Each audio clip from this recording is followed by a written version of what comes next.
All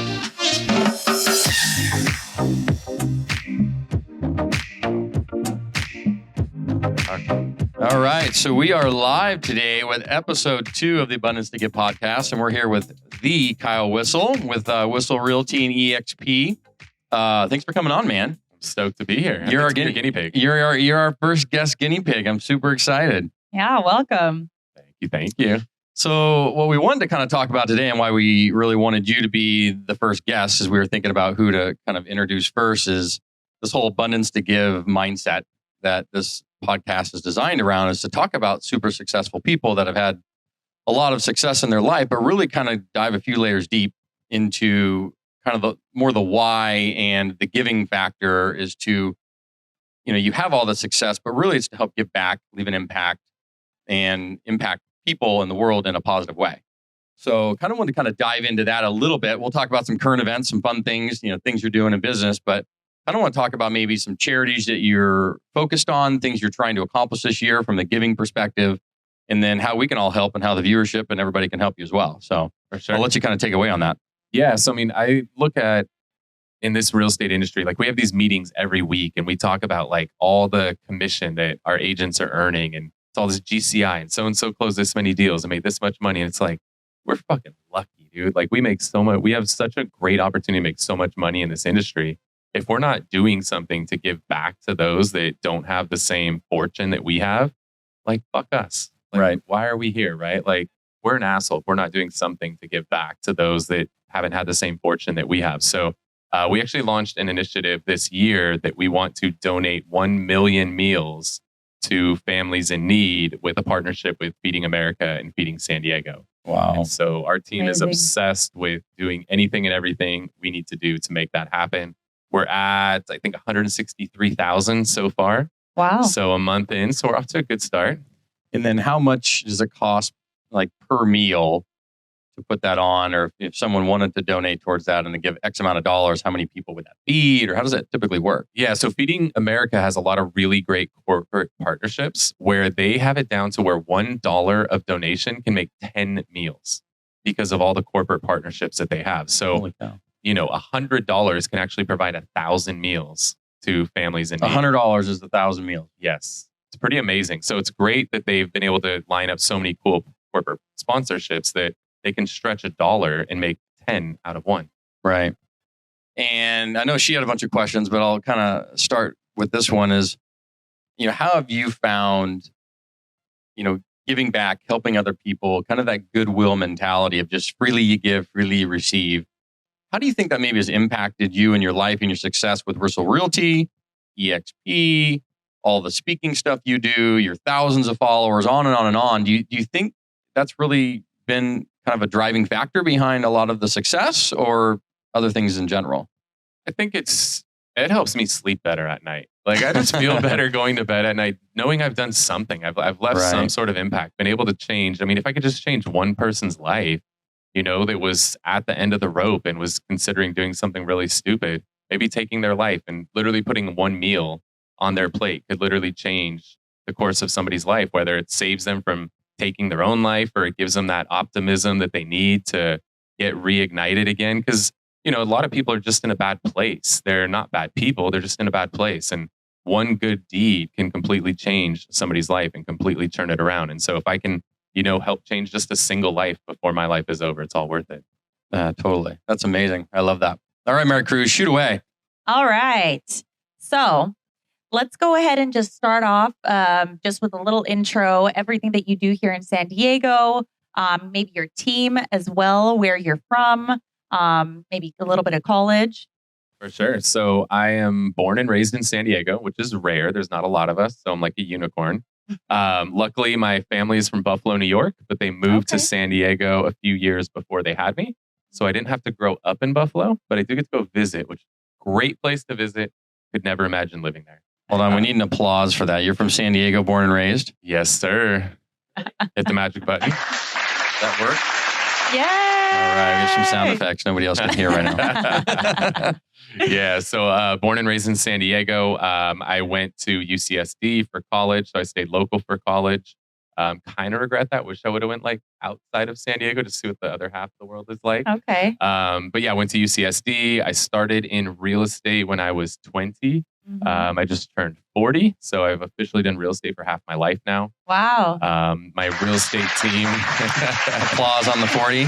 Yeah. So my real estate team now, we're up to about 100 people total. So I have 70 agents. I have 30 support staff. Half of those are here and half are overseas. Okay. Yeah. You have 3 locations in San Diego, I think I read, right? Yeah. So we're now in La Mesa, North Park, and Carlsbad. Okay. And where do you usually, where are you located at? I bounce between all the offices, but I used to live in East County. So that was kind of home base for a long time. So I still tend to lean on our East County office a little bit more, but North Park has kind of been like our hub. But we recently bought a building in La Mesa. Oh, congratulations. In the village of La Mesa. So when we get plans and permits, we will have a badass office in La Mesa Village. ECC, baby. Awesome. East County. Yeah. Okay, so let's dive deep then. I mean, that's the whole point of this. So I think it's really important to kind of always start from your foundation. Just because if we're going to go deep, we got to go back, right? Yeah, for sure. So how was your childhood? How was growing up? How was the parenting aspect of everything, neighborhood, who you're around, environment, all that good stuff? Yeah. Parents were divorced when I was 4. Mostly grew up with my mom. Okay. Did not love my dad a whole lot growing up. He was in real estate as well. And he was the dad who real estate ran his life, worked probably 80 hours a week. I don't know how much, but it felt like he worked like 80 hours a week. So every time we were together, he was on the phone taking real estate calls, meeting clients when it was our time. And I didn't see him. I do that split parenting. So I think it was every Tuesday and every other weekend, like that weird split parenting thing. So it was like, if you're only going to see me 1 or 3 days a week, maybe you want to spend time with me. But real estate a lot of times took precedent over me. Now he would try to like make it fun for me so I could like open the lock boxes and that stuff. But I didn't love real estate growing up. So like I never really thought I would get into real estate. Okay. But my dad pushed me to buy something when I was 20. I did. I made a decent amount of money. And that was like, I know I never wanted to do this real estate thing, but let's talk about it. 20 years of age and you owned your first piece of real estate. Yeah. Here Boom. in Ocean Beach, actually, which is where we're recording right now. I love it. Yeah. So we actually record here in Point Loma. Not that anybody cares, but we have a nice view out of here. Yeah. Oh, yeah, we do. Yeah. Okay. So a little snippet about your dad. What about your mom? How was your mom? Mom was the best mom. She was always there, put me before everything. She drove shitty cars so that we could live in a nice neighborhood. And always put me before her, which was always cool. So I was definitely a mama's boy growing up. Okay. Did you have any brothers or sisters? No. Only child. Single. Yeah, that's amazing. Yeah. So do you feel like, I mean, it's kind of funny that your dad was in real estate and now you're kind of doing the same thing, but you kind of have this feeling of he wasn't really there because of real estate. I mean, how has that impacted, I guess, your personal life with, I saw you have a little girl and your wife. I mean, how are you treating things differently than I guess the way that you grew up? Yeah. So, I mean, it's just natural. You want to pendulum the opposite direction, right? If you had it one way, you hated it, you want to go as far to the other extreme as possible. So I've just been working toward, I'm down to a 4-day work week now. And trying to get down to the 4-hour work week that we all have read about and dreamed about. So I've just been really trying to work myself out of the business to where the business runs itself so that I can spend more time with friends, with family. So my goal right now is to do 1 work trip a month and 1 family trip a month. So I want to do 12 family trips before the year is over.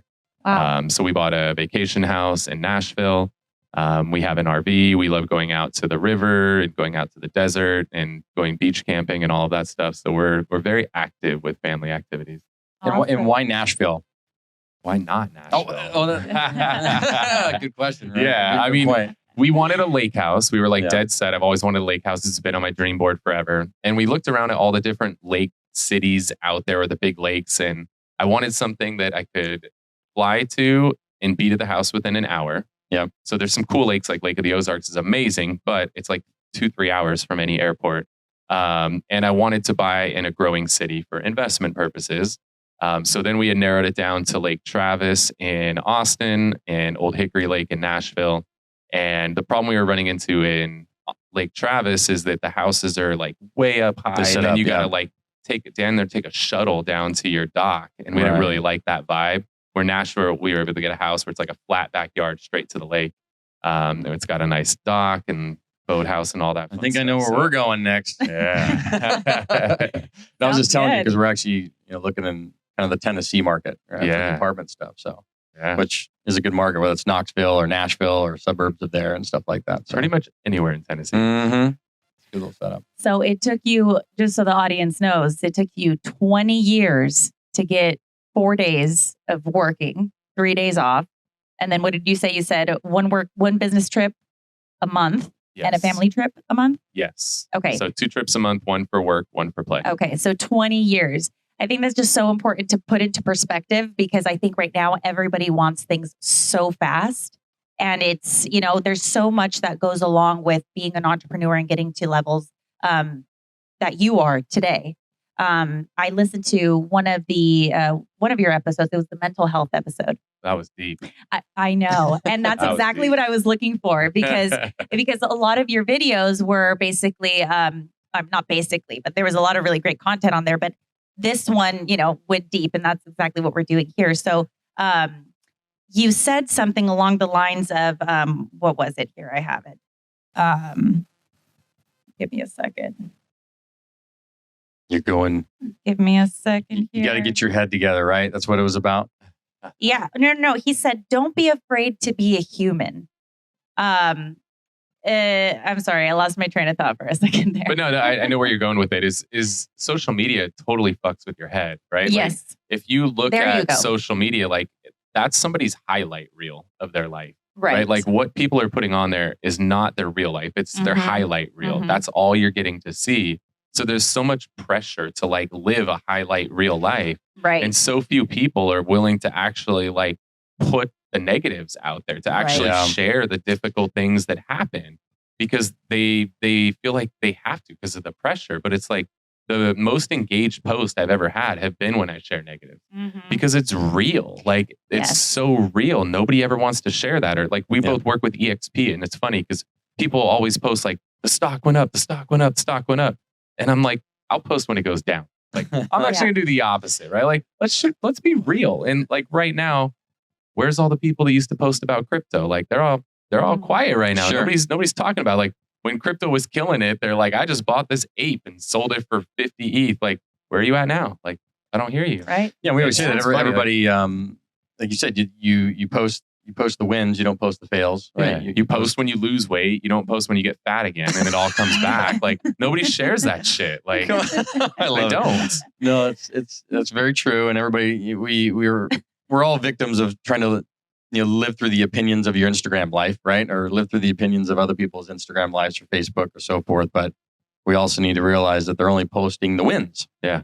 Post the wins, don't post the fails, right? Yeah. And that's why I brought it up because it's important for everybody to see that it's going to take a long time to get to a point where you feel like you've hit success. Also with social media, I think it's really important to kind of like you said, be very vulnerable. Just as, the last one that we did. Which it wasn't even planned for. But I don't know how it got there, but she started speaking about something that was touching for her young life. And your emotions just boom. And I was like, oh, this is gold. I mean, I didn't try to make it gold. Yeah. You weren't trying to cry, but it just happened. Yeah. But it's funny because when it was up, everybody, connected to it. So that's why when I also looked at something, I don't know if you're going to be okay to talk about it, but I'm assuming so because it was on your show. You were talking about somebody that committed suicide. Yeah. Who was that exactly? If you don't mind. I've had it happen a few times throughout my life. A few times. Yeah. I think, that's the one that I think I'm most passionate about. And we kind of touched on that with like just giving somebody a meal could save them from making that bad decision. Every person that I've experienced, I've had it happen like 3 times throughout my life. And every time somebody that commits suicide, like you immediately start backtracking and thinking about like, what were the most recent interactions I had with that person? Was there something they said, something they did that I like missed? Or you go back and then you start looking at like their social media before it gets pulled, and you start looking at the post, and then you realize like, dang, like he was actually like reaching out, crying for help there. Like, and I didn't see that. Like I missed that. And then you start to have like this whole guilt trip that happens and everything, because you realize like, man, I should have seen that he was in trouble or she was in trouble. And why didn't I do anything? And you start to like guilt trip yourself. And so, in that episode that you're referring to, like the thing I encourage people to do a lot is to actually reach out to somebody in that scenario. Don't just put a post up like, hey, I'm here for you, dude. If you need me, like, let me know. Like, actually call them, go visit them, pick up your phone and just shoot them a video and talk to them. Like one of my buddies, literally a week ago, had to bury his sister, who he had to pull the plug on, died from COVID, lost her lungs, couldn't make it through. And like, he had to bury her a week ago. And it was like, that's a tough moment in his life. Like, where is his head at that moment? And I just grabbed my phone and shot a video, and I cried on the video and just got very real and vulnerable, but just let him know like, dude, I can't even imagine where your head is at right now. I know it's a lot what you're going through. And I just want to let you know, man, I love you. I'm here for you.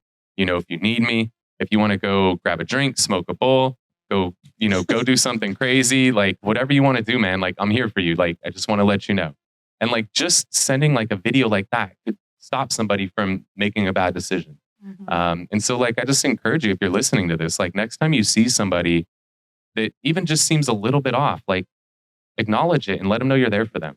And more than just a text message, more than just a comment on social, like pick up the phone, go visit them, shoot a video, do something to like truly let them know you're there. Because if 100 people are like, oh, it's okay, it's all right, we're here for you, like on a chat, like they're not paying attention to that. But like when you actually get vulnerable and get real, like you could really make an impact. 100%.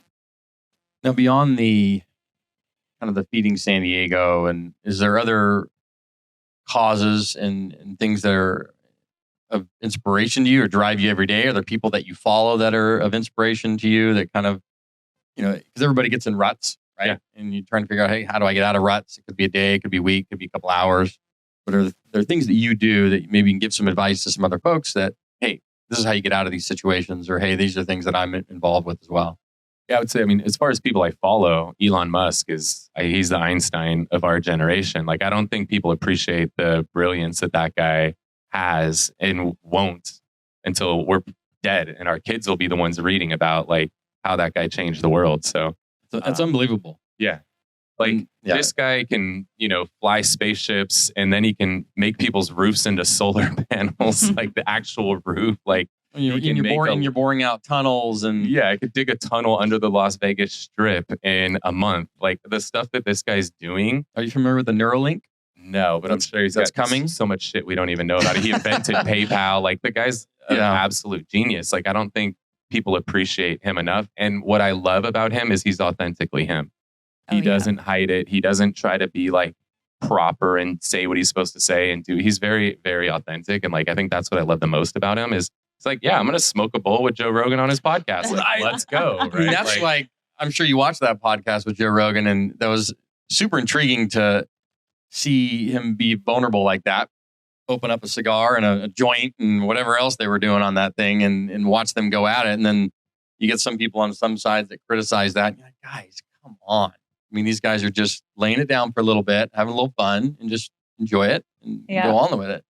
But you're right. He's doing so many amazing things, and he has this thing called the Neuralink. So the Tesla phone's coming out this year. I don't know. Most people don't. Oh, I didn't know that. And they've been also working on this thing called the Neuralink, which people, when they hear this, they're like, wow. So it's a chip that goes in the brain. It connects to your cell phone. And this is all now interacting with what people are talking about with the metaverse and NFTs and crypto and all this stuff, because now you're no longer going to have to traditionally, like the phone as we know it is eventually going to go bye-bye. And everything's going to be interactive between contact lenses to AR technologies to augmented reality, VR, AI, inside metaverses. So now your internet is going to overlink, right, with your real world. And the Neuralink is part of that, because you're no longer going to have to really say, hey, Alexa, turn on this, or hey, Siri, do this. It's going to be like you thought it happened, it's done, and it's there. And it's which is a little weird to think of it, but they're working on a lot of things, and he's the master behind it. And people are like, oh, that's a little scary. But if there was someone who I would trust not to abuse it, it would be him. Yeah. So he's actually brought it up before. Like, I'm concerned with robots and all this stuff that people will go too far with it. So we're trying to be cognizant of that. That's how it started. Yeah. That's how the Neuralink started. Is they wanted to be able to start to maneuver things to where, paralyzed people with other nerve issues and stuff could start to get through it, walk again, talk again, do other things. So that's how it originated. So it's coming. Yeah. We're ready for it, I guess. All right. So I want to know, out of the 20 years you've been in business, actually, let's take it a step back. What was your first job ever? First paid job. So when I was in middle school, I used to buy candy bars on the way to school at 3 for $1, and then I would go sell them at school 2 for $1. That's awesome. So I would make 50 cents for every 2 candy bars that I sold. So I used to do that. Natural salesman. Profit, baby. Profit. Yeah, that's wholesaling. And then I got a job from a pizza company to pass out flyers and put them on people's doors. They were paying me 10 cents a flyer. So then I would meet with my friends after school and I would give them all the flyers. And then they would go pass them out and I would pay them 5 cents a flyer. Oh. And then I would just hang out and play video games while they passed out flyers. And I made 5 cents for every flyer that they put out. I love it. So like, that's when you started to learn how to delegate. Yeah. Like I've just been brokering deals. Literally, I think I was like 11 or 12 at that point. And it was in middle school. Oh my gosh. Hilarious. And then my first like W-2 job was at Arby's. Making roast beef sandwiches. Whissle was an Arby's. Yeah. I was making Arby's. That was the first W-2 job because they would hire me at like 15 and a half and everywhere else was 16. So I wanted a head start. So I wanted to make money. How long were you at Arby's for? Until I covered for my friend who stole money and then I got fired for him. Oh my God. Yeah. And us as realtors, we've all been in the real estate industry in general, but do you remember the first home you sold and the commission check you made? Well, the first one was the one that I bought myself. Okay. Well, and it was maybe the first third-party retail sale. I do not. Really? You don't remember the first I remember one? mine. Oh, well, and I remember how crappy my commission check was because my splits were just horrendous. But it's okay. I mean, full disclosure, we've done like 6,000. No, I know. So I do not remember the first one. Well, and how I met, some people don't even know how you and I originally had met. I think I was an asset manager, right? Yeah. And this was during the financial crisis of 2008 through 10. And I was with Atlas REO, which was a third-party asset management firm for a lot of the major banks. And Kyle Whissle in Whissle Realty was doing a lot of the REOs for the San Diego region. And me and Marty Frank and a handful of the other ones were divvying out deals. So that's how we originally met and then got into the brokerage business and so forth. So here we are. Yeah. Good times. And now we're buying apartments. Now we're buying apartment buildings. Yeah. Stuff. So that's good. Inspiring. Yeah. What I'm how we doing on time? So after you're at Arby's, you got your first place at 20. So give us the timeline as to when. So obviously you got your place at 20. How long were you still working after that place? I mean, when did you go full on real estate? Pretty shortly after I bought that. So I went through a ton of jobs. I got fired a lot because I was stealing from everywhere I worked at, or like finding ways he was to a bad boy. Yeah. Dude, get that on a reel. Yeah. Kyle Whistle's ripping people off. Beautiful. Well, No, I'm I just went kidding. to jail when I was 20 also. So we can go there. I know you want to go deep, so we can go tell there. us about that. Yeah. So at least we have something in common. Yeah. Hey, I guess we all do. I think Did we all three go to jail? I went to jail, baby. Oh God. Yeah. All the podcasters went to jail up here. Yeah. So We have to open this up. I bought a car before I was ready. I had one car and I bought another car and I was like, I'm going to go I'll just sell the old car. And I was like having a hell of a time selling the old car. And my friend kept saying like, I can make that car go away for you. I can make that car go away. I was like, no, I'm good, bro. I'll just be patient. And I kept trying to sell it. And I couldn't sell it. And finally I was like, fuck it, take the car. So I gave it to a buddy to make the car go away. And then I filed an insurance claim and tried to do insurance fraud. And then the detective called and was like, hey, tell me the story. What happened? I tell him the story. I was like, I went to school and I came back out. My car was gone. He's like, all right, cool. Anything else? No. Calls me like 2 weeks later. Hey, I just want to check in. We're still looking around, seeing if we can find anything. Tell me the story again. Tell him the story. Identical. Like, okay. Any changes, anything new, anything else comes to mind? Nope. And then you get paid. I think at that point, at least I got paid after like 30 days was when they would like cut me the check. And so it was like day 29 and he calls again. He's like, hey, I just want to check in. We still haven't had any luck yet, but we got a couple leads we're working on. I want to just recap one last time. Can you tell me the story? And I tell him the story. And he's like, all right, here's the deal. I'm going to give you some information and I'm going to ask you a question. You're going to have one chance to respond. And based on that response, we're going to decide where we go next. And he's like, I have photos of your car going into Mexico at this day and time. And I have photos of your car coming out of Mexico at this day and time, which are times that you said you had the car in your possession. So with that said, you want to tell me what happened? And I was like, fuck. And so clearly my friend who went to make the car disappear took a joyride to Mexico with it before making it disappear, which he successfully made it disappear because I've still never found the car till this day. So I tell him the truth. He's like, cool, I appreciate that. I don't have to come arrest you, but I need you to turn yourself in tomorrow.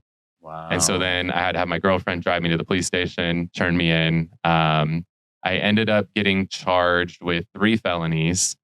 Wow. Yeah, which was gnarly. And so like, this was probably like the biggest turning point in my life, was standing in front of a judge. Now we had agreed to a plea bargain, but I had to stand in front of the judge, and the judge is like, you're charged with this, this, and this. Each carries a maximum sentence of 5 years for a total of 15 years. How do you plead?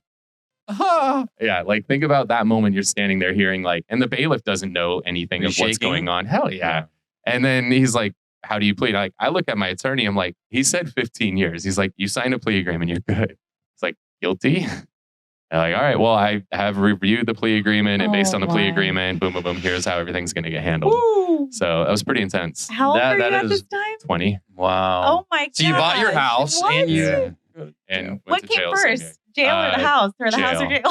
Jail first. Holy shit. Wow. Okay. So that was the rush. Yeah, that was crazy. Wow. Okay. So do you feel that after that experience, you decided to just completely change everything? And that was when you were like, okay, I'm going into full on real estate. We're going to do this. Did you ever think actually that you would have a team? I never thought I'd get a real estate license.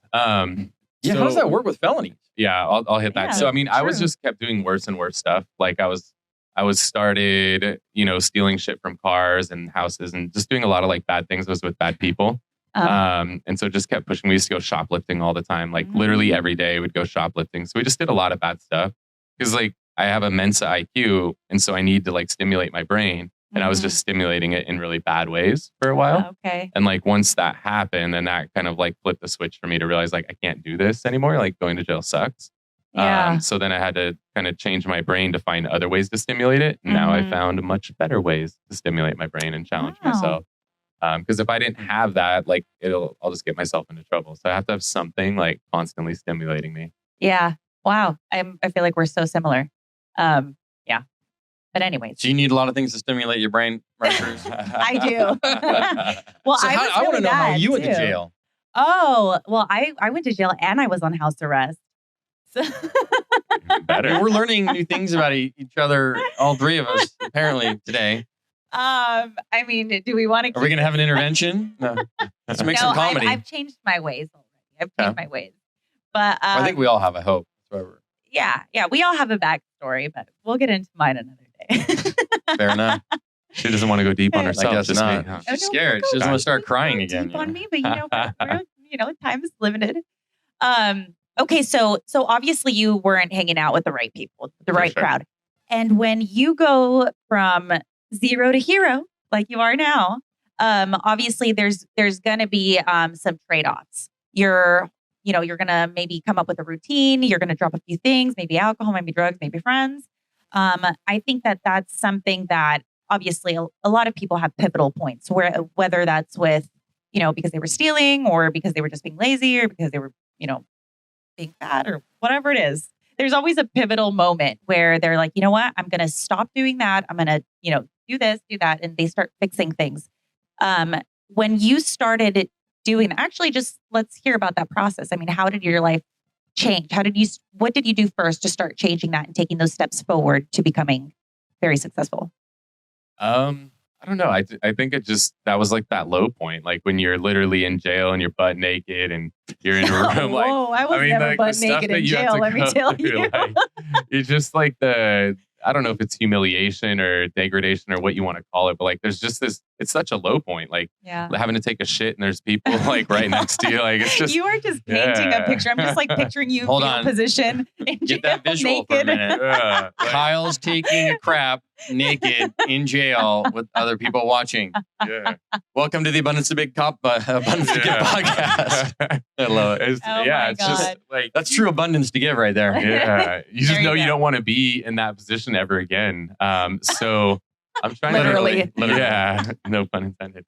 Yeah, I think just after that, it just, the real estate thing happened right around the same time where like I started to buy places. Now, getting a real estate license when you have a triple felony court case on your record is a little bit tough.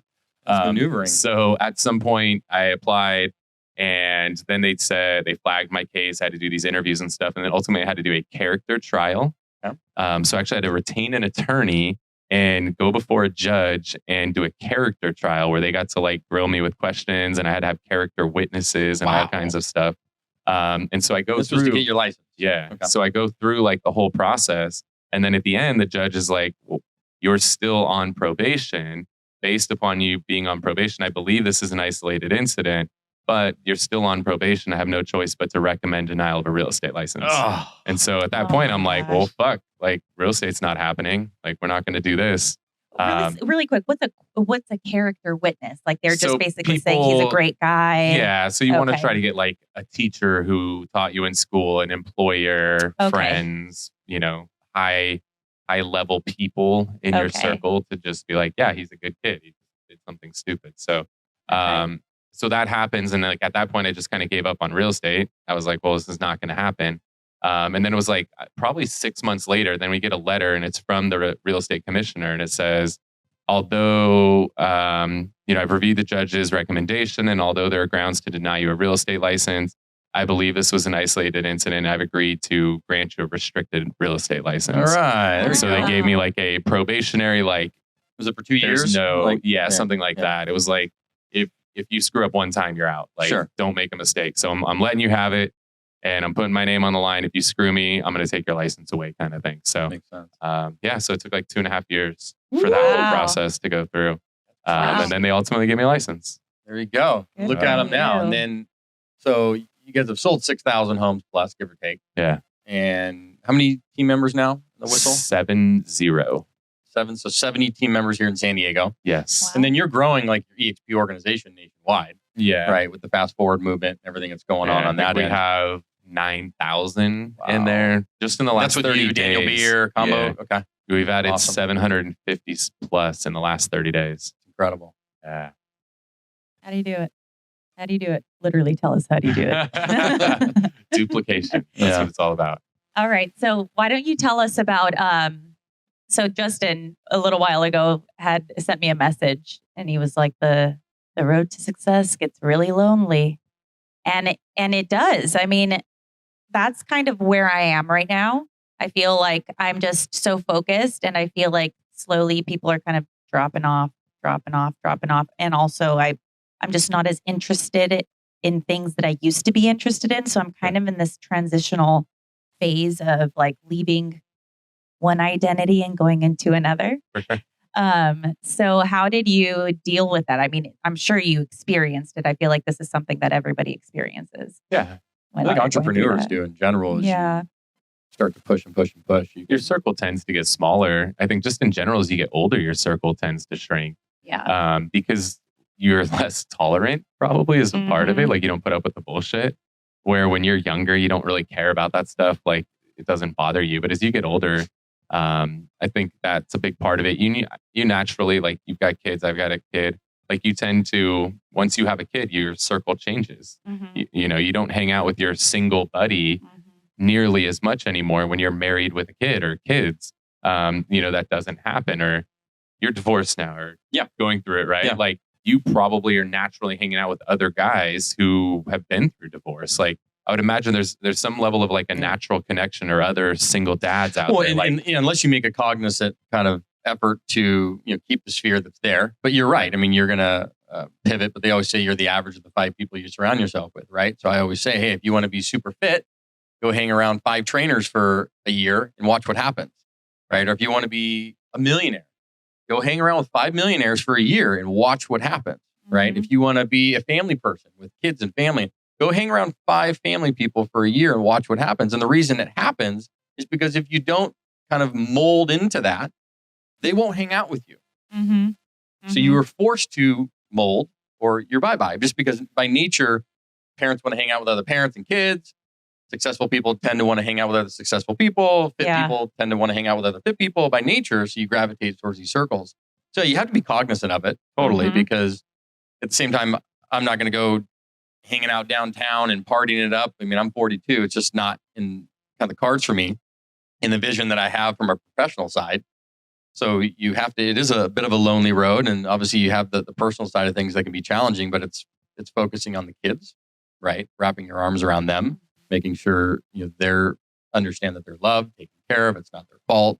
Things like that is critical. And even with my ex-wife, I mean, we shared that in common, 100%. Is wrap your arms around the kids, make sure they feel taken care of, and we'll focus on that. And that clearly brings us together, right? Yeah. So, That's and every parent going through things like that can understand that. Yeah. Right. Yeah. No, it's really important to know that. Just because, I mean, especially like you were saying, you have to hang around with, or you kind of have to mold yourself into, these people. Otherwise it's not going to work out, or they're not going to hang out with you. But you also go through a moment where you're hanging out with the same people, and they're good people. They just kind of do, whatever it is that they do normally. But I'm like at a point where it's like, I'm like talking about structure and routines, and like I'm super into it. And everybody's like, have a drink, girl. Like chill, like turn it off for a second. So, and it's like you're so excited and talking about like these great things that you're doing, but everybody's kind of like, yeah, whatever. And then, they're great. Maybe they've already done where they've hit the success that they wanted to, but I kind of left there, and I was kind of like, oh, like that wasn't fulfilling, and I think it's important for people to know that, and it sucks because it is really lonely. But yeah, I mean, like I said, I'm sure you went through it. Yeah. I mean, I still have, the different groups of friends, like the friends I used to do nothing but party with, and some of them still party the same way that they did. And I like to go hang out with them sometimes, right? Yeah. And there's nothing wrong with the lifestyle they live that's right or wrong. But it's kind of fun sometimes to go hang out with a group and literally talk nothing about business, nothing about real estate, and just hang out, have some beers, talk about the parties we used to throw. And like, that's fun. And it comes in spurts. Yeah. Right. Yeah. Because would I want to do that all day, every day? No, but it's fun, like as a change of pace, because so immersed in the real estate world that there's so much talk about it. Like I moved to a new community, and in my old community, like I ran the whole community, and I still have a, really good grasp on it. And I moved to the new neighborhood, and everybody's like, are you going to farm it? Are you going to like take over Poway? I'm like, no, I just kind of want to be like, I don't want to be Kyle the realtor. I just want to be Kyle the neighbor. Yeah. And I love it. Like people don't know who I am. I don't have to worry about like people judging me or wanting to take pictures or whatever. Like people, it was weird before. So it's like fun just getting to be another neighbor, another Poway. I don't even know what you call somebody. And are you at a point in your career? Howegian. Yeah. Because I've lived all over San Diego too, but are you at a point in your career where you're more of a team lead, less of the realtor selling on the retail side? I mean, you're still involved in the deals, but where you can kind of be this mentor, this teacher, this coach, this guidance of your overall organization, and less of having to do the day-to-day sales, which you did in the very beginning. A lot of realtors go through these cycles. Are you at that point where you're more of a team lead? I would look at myself more as a business owner than a team lead even at this point. So there's transitions in the real estate space where like, as you grow, you build a team, and then you get to a point where you want to stop producing. You want the team to do the production. And then I'm at a point now where I want my leadership team to run the company, and I want to step out of the leadership role and be like a true CEO and not be as involved in the operation and even trust in my people, right? So the same way where I let go of being the agent and let the agents under me take that business. Now I'm that same way with the leaders under me, where I want to step back and let them lead the company the same way I let the agents, take those leads. That's good. That's cool. I listened to your leadership podcast. It was an episode on leadership, and somebody had asked you. I don't know if it was like your mentor who was a lot of research, huh? Yeah, man. I She was stalk stalking you people. for 36 I hours stalk straight. everybody, baby. Hey, it's she's like the mini little Joe Rogan era over there, Joe Rogan-ish. You gotta do a lot of research on your guys. Exactly. So I think it was your mentor that asked you, how many events have you been to? And you were like, oh, I forgot. I think you said like 6, and total days was like 18, and none of those was on leadership. For sure.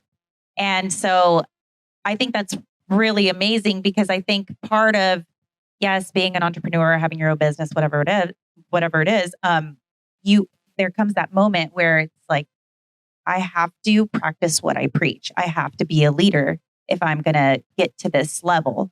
So, what were your steps there? I mean, how did you feel just being aware that you were like, okay, I've been like trying to sell more houses, but I need to become a leader? Yeah, I think the thing for me that's gotten me to where I am in my business is getting myself into the right rooms and getting around people that are at the level that I want to get to. I've been with Tom Ferry coaching for a long, long time. And there's another coach out there, John Cheplack. And I started seeing John Cheplack would have some of these massive producers in the room where there's people doing 2,000, 3,000, 4,000, 5,000 transactions in a room. And I'm like, I got to get into that room. Like, I don't even care about John Cheplack. Like, he's cool and all, but like, I need to be in the room with these guys and girls that are doing thousands of units, because that's what I want to do. And I can learn from them, because if I'm going to get to that level, I'm going to go through a lot of the same, hurdles that they've gone through. And if I learn from them, I can find out the smoothest way to get around those hurdles instead of running into them. And so I'm just huge on getting into rooms. And, Tom he's rolling out now like a new level of leadership coaching, because he's separating it out, because he sees that too, that, right, I don't want to be in the same room, right? I have 100 people in my organization. I don't want to be in the same room as somebody who's trying to hire their first assistant. Like, could I learn something from them? Probably, but I'm gonna have to pry really hard. Yeah. I want to be in a room of other people that have 100-person organizations with goals to go to 500. Like, that's the room I need to be in. So I like to be in rooms with people that are at and above my level, so I can level up to their level. Oh, I love that. And Tom Ferry told me the secret. Do you know what the secret is? He's like, well, there's lots of secrets. I'll never forget this, man. And even to this day, he may or may not even know this. It was in a room one time. So I was at his Anaheim conference. It was like 2008, right in the midst of the financial crisis, right? Everybody's losing their ass, and markets are upside down, et cetera. 5,000 realtors in his Anaheim convention. He comes out, he's rah-rahing everybody up. And he's like, okay, everybody, who here in this room wants to own rental income property? Right? All the realtors' hands go, woo, like straight up. Everybody's excited, And then he says, great. So who here in this room can financially afford rental income property right now? And like crickets, right? Like all the realtors' hands go down, right? And he says, guys, like you're missing the entire secret. He says, you don't have to have a single dime to own rental income property. You just need to have friends that have the money to own rental income property. He says, you have this thing called a real estate license. You have sweat equity, you have knowledge, you have ability to find deals, underwrite them, put them together, run the operations, run the companies, run all this logistical sweat equity side. If you don't have the cash for the down payment and you can't go sign on a loan right now, you have the sweat equity. Go find somebody that's not in real estate who can't do what you can do. So you bring value to them. They bring value to you. You kind of run the show and bring the deals and operate everything. And then they'll provide the equity, right? For a period of time until you guys get going. And I was losing my butt financially at that time. So I'm like, oh God, I don't have the down payment. We need to start buying. I knew we just had to start buying rental income property. And that's what triggered it. And I literally left that conference, drove home, went right over to Christopher Poli's house. And I said, dude, you remember 2 years ago we started talking about buying rental income property? Right now, I don't have the money to do it. You do. You're going to be the capital. I'm going to be the sweat. Let's go buy. We bought a $100,000 condo in Murrieta, California. That was the first deal. And then it went to a house, then a 2 to 4 unit, 3, 4 unit, 4 unit, 4, and then now it's where it's at today. Like, you had to obviously put yourself in different rooms too to kind of, I'm sure, get to the level that you're at as well. But it literally triggered it because I was like stopping myself because I was worried about the money side or worrying about all the things that could stop you versus just saying, don't ask the question if it can happen, just ask how it can happen. Yeah. And then go make it happen and start connecting dots. Yeah. Right. And so. Yeah. No, and it's really important because it's important to know that. You want to say something? How are we doing on time? Another 5 minutes and then we'll do the. Yeah. And then we're going to do our challenge. for the million Yes. meals. I can't wait to see that. Did we touch on? We did touch on the million meals at the We beginning. hit it at the beginning. In Yeah. the beginning. Yeah. And we can touch on it before we finish up. So we got 5 more minutes, Okay. and then we'll do the challenge. We're done an hour. Well, basically what I want to explain here is that, when you're in real estate, yes, you can surround yourself with everybody that's in your office, but everybody's at different levels in your office, So for me, I'm 2 years in, by the way. Okay. So I'm still, I feel like a baby, obviously, in the business, but it's like, you can go into the caravans and all of this and that, but everybody's at different levels. So for me, it was always very important to be in the room with the people like I am right now. So thank you, Justin, for that. Thank you very much for the opportunity to do this. And thank you. Yeah. But it's so important because like I get nervous in front of Justin. I mean, I know I'm very outgoing. You do? I do. Why? I don't know. You make me nervous. I'm like, yes, sir, I'll do that. Yes, sir. I get it. Email from him. I'm like, what does he want? Wow. All right. Now I know.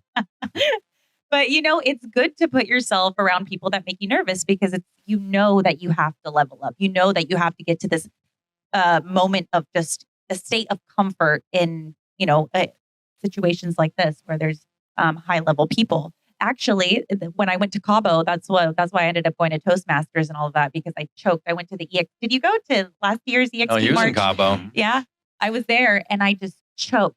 I could not talk to anybody. I felt like such a loser. So, anyways, She became a Toastmaster person, and now I went to easily Toastmasters. speak. You should just drink more. Huh? Just drink more. Drinking Just helps drink more? everything. Oh my gosh. And now you're on a podcast, hosting a podcast Yeah. with the Kyle Whissle.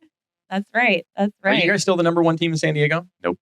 Damn. Well, we have the title. Who overtook you? We have the title until June, and then Dan will pass us. Daniel officially. Beer? Yeah. So we still technically I get mean, to it hold kind the of fits in title. because you're like the fast forward movement, the combo Yeah. of you guys. So, My claim is I helped him.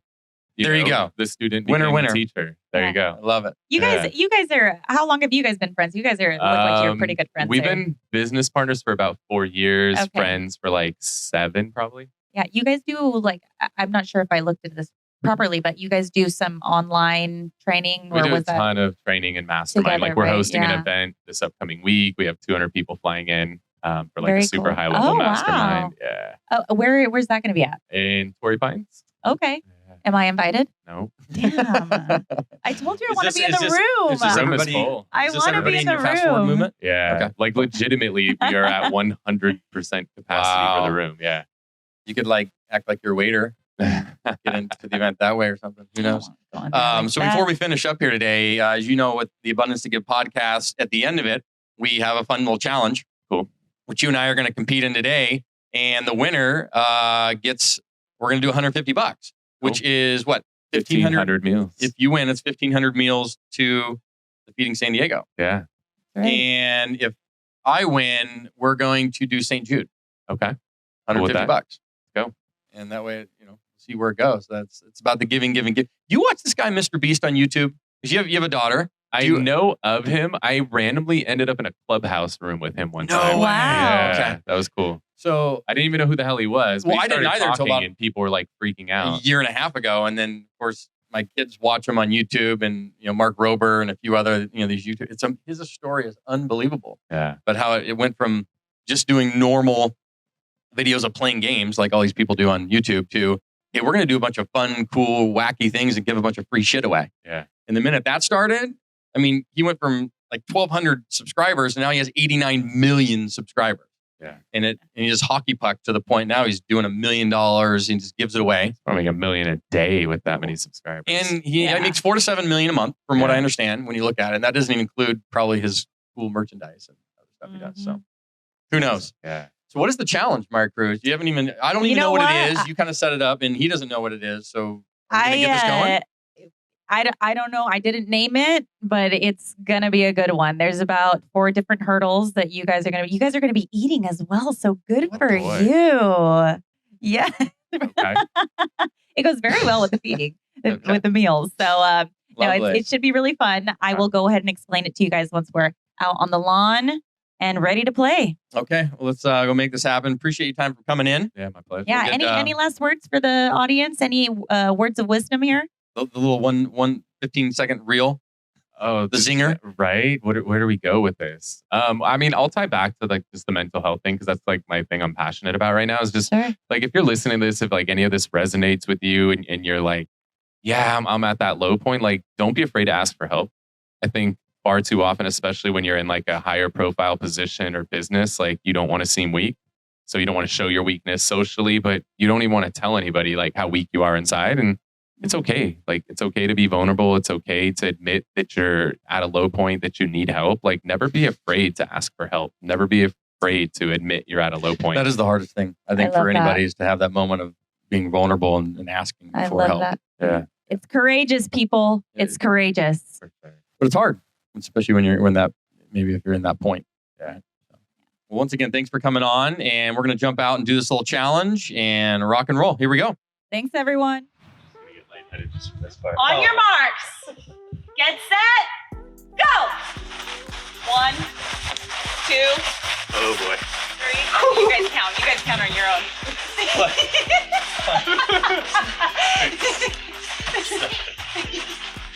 Easy.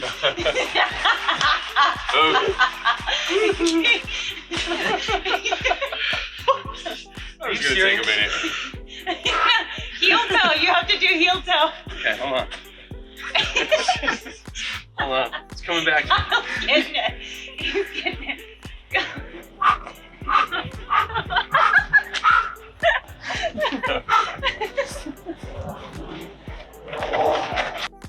Oh God. Neighbors are calling on me. It's all the way over there. The chair. You gotta be kidding me. I came up with this horrible idea. That's a lot of spaghetti.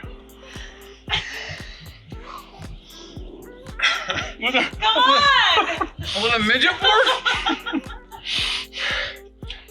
I mean, what the fuck? Oh! Yes! So good. The next one's gonna be even better.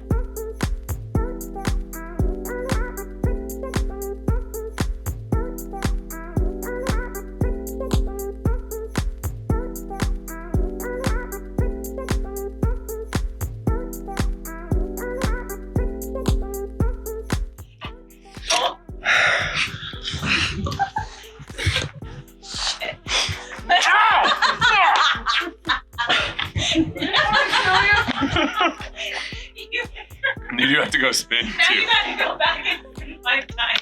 Oh, yeah. Oh shoot. Get Justin running over there. Oh, but then you might miss the shot. Hold on. You better hurry, Justin. Oh, he almost got it. You better hurry, he hasn't got it in yet. Put the glasses on. Unbelievable. Unbelievable.